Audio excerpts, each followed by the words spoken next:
नमस्कार दोस्तों। हिंदी मूवी में आपने अक्सर एक बहुत ही बड़े विलन के डायलॉग सुने होंगे जिसका नाम है अजीत। तो अजीत का एक बहुत ही फेमस डायलॉग हर एक मूवी में ज़्यादातर हुआ करता था कि वो बोलता था, स्मार्ट बॉय, हमें सिर्फ सोना चाहिए।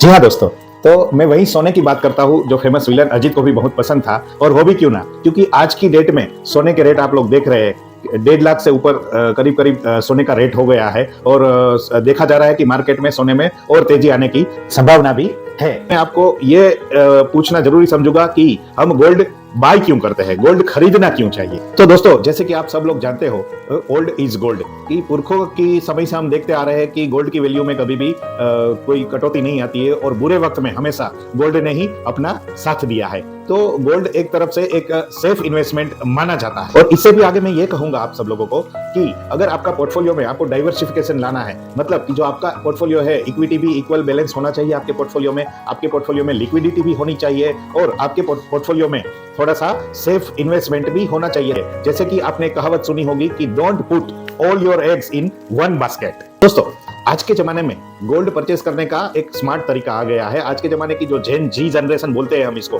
वो लोग स्मार्ट तरीके से गोल्ड बाई करते हैं। तो ये गोल्ड बाई करने का स्मार्ट तरीका क्या है? वो स्मार्ट तरीका है गोल्ड ईटीएफ। तो ये गोल्ड ईटीएफ है क्या? गोल्ड ईटीएफ एक तरीके से डिजिटल गोल्ड बाई करने का एक तरीका है। यहाँ डिजिटल गोल्ड में बताऊंगा तो सेबी द्वारा जो रेगुलराइज्ड होता है वही डिजिटल गोल्ड है। जैसे कि एएमसीज होती है, जैसे एचडीएफसी हो गई, जैसे आईसीआईसी हो गई, एसबीआई हो गई, निपॉन हो गई, कोटक हो गई, ऐसी बहुत नामी कंपनियां हैं जो सेबी द्वारा रेगुलराइज्ड किया जाता है। और वही है कि वो आपको डिजिटल गोल्ड ईटीएफ के थ्रू दिलवाती है और उसमें आप सेफली इन्वेस्टमेंट कर सकते हैं। और एक तरीके से देखा जाए तो सेबी के द्वारा रेगुलराइज होने की वजह से आपको इसमें धोखाधड़ी होने की 0% चांस है। सबसे बड़ी बात यही है इसमें कि इसमें जो फिजिकल गोल्ड होता है, एमसी द्वारा लिया जाता है जो गोल्ड, उसका ऑडिट भी होता है। तो मोटा मोटा पूरे स्कीम में आप यही देख सकते हैं कि जो भी स्कीम में आप इन्वेस्टमेंट करते हैं वो पूरी तरीके से सेफ है, सेबी द्वारा रेगुलराइज्ड है। और इसमें आपको कहीं ना कहीं जाके प्योर गोल्ड के हिसाब से ही पैसा मिलने वाला है। तो एक तरीके से सेफ भी होगा कि जब आप गोल्ड बार लेते हो या तो फिजिकल ज्वेलर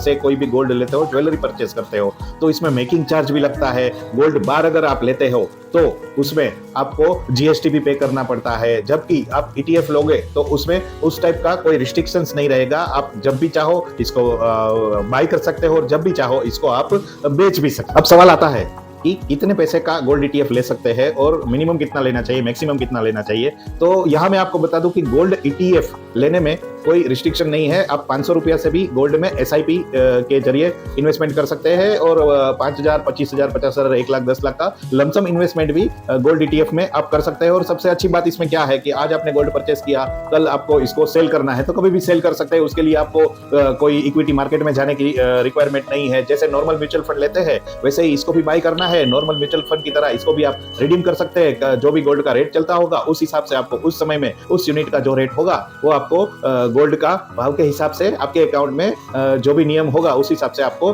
डिपॉजिट हो जाएगा। एकदम सिंपल तरीका है गोल्ड ईटीएफ परचेस करने का। तो मेरे हिसाब से ये गोल्ड परचेस करने का एकदम बेहतरीन ऑप्शन है। और मेरा सजेशन है कि जल्द से जल्द आप नीचे दिए गए स्क्रीन पे मेरा कॉन्टेक्ट भी कर सकते हैं। इसके लिए आपको ज्यादा विस्तृत जानकारी चाहिए तो भी मेरे साथ डिस्कस कर सकते हैं। ऑफिस में आइए और हम ज्यादा बैठ के आपका पोर्टफोलियो कैसे बैलेंस करना है वो भी इसके हिसाब से सोच सकते हैं। तो गोल्ड में इन्वेस्टमेंट करने का अगर सोच रहे तो एक बार ईटीएफ भी देखिए और हमारा कॉन्टेक्ट करके जल्द से जल्द आपके पोर्टफोलियो की वैल्यू बढ़ाने की योजना बनाइए। धन्यवाद।